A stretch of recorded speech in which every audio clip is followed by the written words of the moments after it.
MLC Vanshidhar Brijwasi है तो मुमकिन है। जी हाँ दोस्तों, आज बिहार विधान परिषद में शून्यकाल समिति की बैठक आयोजित की गई थी, जिसमें शिक्षा विभाग के तमाम अधिकारियों को बुलाया गया था।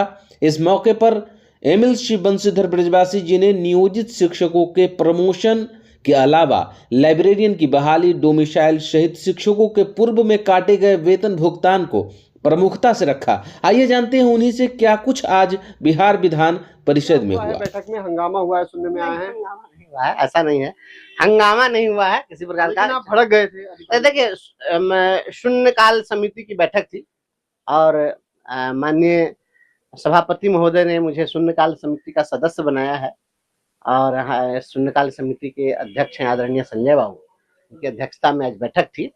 उस बैठक में शिक्षा विभाग के अधिकारियों को बुलाया गया था और उसमें 2022 में वो सदन चला था, उसमें शून्यकाल में जो प्रश्न आए थे उसके कंप्लायंस से संबंधित 13 इश्यूज पर उन लोगों को जवाब देना था। तो उसमें सभी इश्यूज पर उनसे जवाब मांगा गया था कि इस पर आपने क्या क्या किया, उसका प्रतिवेदन दीजिए। तो उसमें कई महत्वपूर्ण बातें थी, जिसमें आपको मैं बताऊं कि एक बड़ा इशू था। वह इशू था हम लोग का कि जो नियोजित शिक्षकों का आंदोलन चल रहा था, उस आंदोलन के दरमियान जो एक बहुत बड़े तानाशाह हुक्मरान आए थे, उन्होंने कहा कि धरना प्रदर्शन करोगे तो वेतन काट दिया जाएगा और वेतन कटौती भी की गई। कोई थोड़ा सा विलम्ब आया तो उसका वेतन काट दो, ये करो वो करो। इस मामले में सवाल था कि भाई उनका वेतन भुगतान के संबंध में क्या हुआ। तो पाठक को लेकर हाँ, उन्हीं के समय में, उन्हीं के समय की बात थी। तो हमने कहा इन अधिकारियों से कि भाई अब तो वो तानाशाह चले गए, तब हिटलर का शासन खत्म हो गया, तो अब जो है कम से कम जो अननेसेसरी, अब कोई एक दिन अगर कोई एब्सेंट मिला तो 1 सप्ताह का वेतन काट दिया। कोई आंदोलन में आया था छुट्टी लेकर, फिर भी आपने कहा कि उसका 15 दिन का वेतन काट दो, तो उसको रिलीज कर दीजिए।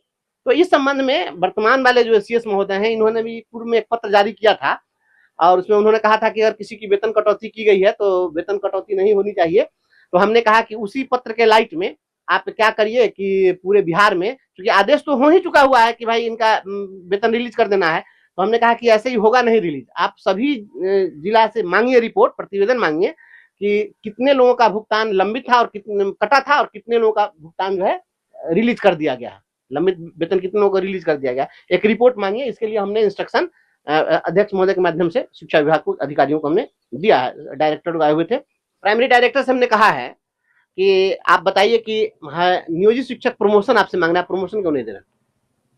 प्रमोशन आप दीजिएगा कि नहीं दीजिएगा? हम हाई कोर्ट में केस लड़े और वह केस जो था हमारा अवमाननावाद था 1742/2017 का, और उसमें प्राइमरी एजुकेशन डायरेक्टर, तत्कालीन जो थे डायरेक्टर, उनका फिजिकल अपीयरेंस लगा था और उसमें उन्होंने कहा कि हुजूर 4 महीने का समय दीजिए, हम कर देंगे। और कोर्ट ने कहा कि आप 4 महीने मांगते हैं तो हम 5.5 महीने आपको समय दे रहे हैं, लेकिन इसके बाद अगर नॉन कंप्लायंस की स्थिति बनेगी तो उसको हम कंसीडर नहीं करेंगे। फिर भी आपने नहीं किया, तो हमने कहा कि हाई कोर्ट के आदेश को आप लोग ठेंगा क्यों दिखा रहे हैं? शिक्षा विभाग, हाँ, मैंने कहा कि शिक्षा विभाग के अधिकारी क्या हाई कोर्ट से ऊपर चल रहे हैं आप लोग? बताइए।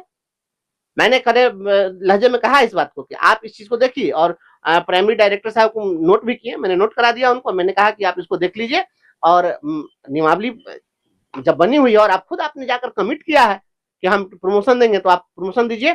तो मुझे लगता है कि प्रमोशन की जो कार्रवाई है वह जल्द ही हो जानी चाहिए। आश्वासन उन्होंने दिया है कि हम इसको, नहीं होता है तो आगे नहीं होता है तो फिर सदन में तो हम मामला उठाएंगे। हमने कहा है कि मामला फिर आ रहा है, अभी बजट सत्र में क्वेश्चन आएगा, मैं खुद उठाऊंगा इस मामले को। नियोजित शिक्षकों को प्रमोशन दिलाना हमारी पहली प्राथमिकता है, इसलिए एकदम निश्चित रूप से पहला क्वेश्चन डालेंगे इस पर, इनको देना होगा। और हाईकोर्ट के आदेश को अंगूठा दिखाएगा, रगड़ देंगे। कोई पदाधिकारी रहेगा उसको हाईकोर्ट से ऊपर चलेगा नहीं, रगड़ देंगे, एकदम रगड़ देंगे। सदन के अंदर देखिए उसको खड़ा करा देंगे। उसके बाद में उसमें लाइब्रेरियन की बहाली से संबंधित मामला था। लाइब्रेरियन की बहाली अभी तक एक ही बार हुई, तो इसमें सवाल जो था वह विश्वविद्यालय से संबंधित था और महाविद्यालय से संबंधित था, और विद्यालय भी उसमें जिक्र था। तो इसमें जो आए थे अधिकारी वह यूजीसी और विश्वविद्यालय की बात कर रहे थे। मैंने कहा कि उच्च शिक्षा की मैं बात नहीं करता। मुझे बताइए कि जब आपने सेकेंडरी में सभी पंचायतों में आपने स्कूलों को अपग्रेड करके एक एक स्कूल को हाई स्कूल कर दिया, हर पंचायत में एक एक हाई स्कूल हो गया, तो 8,500 के लगभग तो हाई स्कूल हो गया। और पहले से भी किसी पंचायत में हाई स्कूल था तो वहां पर एक और हो गया, तो 2-2 हो गया। तो आपने टीचर का अपॉइंटमेंट किया, लेकिन उसमें लाइब्रेरियन को अपॉइंट आपने नहीं किया। तो इसको आप कैसे, इस पर सवाल था 2022 में, अभी तक आपने क्या इसमें काम किया है? तो इन लोगों के पास बहुत कुछ नहीं था, लेकिन इन्होंने कहा है कि अभी विद्यालय सहायक और विद्यालय परिचारी से संबंधित नियमावली जो है वह प्रोसेस में है और अधिसूचित होने के लिए महामहिम को जाने वाली है। और उसी के साथ साथ हम लोग लाइब्रेरियन का भी भेज रहे हैं, सब हो जाएगा और फिर लाइब्रेरियन की बहाली उनके साथ हम लोग फिर करेंगे। तो उन्होंने एक आश्वासन दिया है, हमने कहा कि जितना जल्द हो इसको आप करिए। और माननीय मुख्यमंत्री जी तो आजकल रोजगार के मामले में तो एकदम धुआंधार बल्लेबाजी कर रहे हैं, केवल बहाली ही हो रही है। तो सबकी बहाली हो रही है तो लाइब्रेरियन को क्या छोड़ रहे हैं, लाइब्रेरियन को भी अपॉइंट करिए। तो इस पर मजबूती के साथ हमने बात रखी और अधिकारियों से हमने उम्मीद की है कि करिए।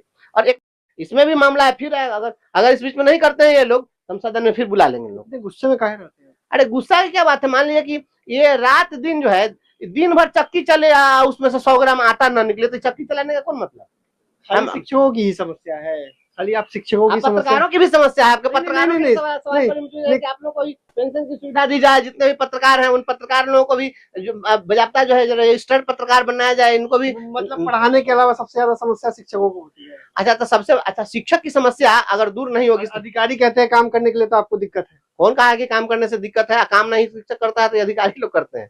कौन पदाधिकारी जाके काम करता है बताइए? माल छापने गिनने के अलावा दूसरा क्या है इन लोगों के पास में? ये लोग यही काम करते हैं, सारा काम शिक्षक करते हैं। इसलिए ये सब मत बोलिए, ये सब बात नहीं चलेगी। अच्छा, बिहार में बीपीएससी टीआरई 4 को लेकर भी बहाली आ सकती है, डोमिसाइल नीति की बात है, उसको लेकर आप क्या कहेंगे? डोमिसाइल ये एकदम प्राथमिकता में है। डोमिसाइल नीति एकदम लागू होनी ही चाहिए। घर का बेटा बेकार है, यूपी वाला के रोजगार है, ये सुशासन के सरकार है। वाह वाह वाह वाह। तब फिर वोट मांगे यूपीए जाएंगे लोग। बिहार का बेटा रोड पर घूमेगा ना, यूपी वाला का रोजगार दीजिएगा तो वोटवा में जाइएगा तो कहेगा जी जाइए जिसको नौकरी दिए होकर से वोट मांगिए। आपने जब नामांकन करने गए थे उस दौरान डोमिसाइल को लेकर आपने चर्चा की थी, क्या मतलब विधान परिषद में भी मुद्दा उठाएंगे कि नहीं? नहीं उठाएंगे, निश्चित रूप से उठाएंगे।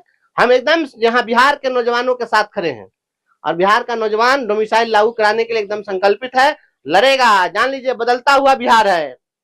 अब जान लीजिए अब ट्रेडिशनल राजनीति नहीं चलेगी और नौजवानों को एकदम आगे लाना पड़ेगा। अभी जो सोचिएगा कि आप मलाई काटिएगा, आज नौजवान से रोड पर फुटहा फाकेगा तो नहीं चलेगा।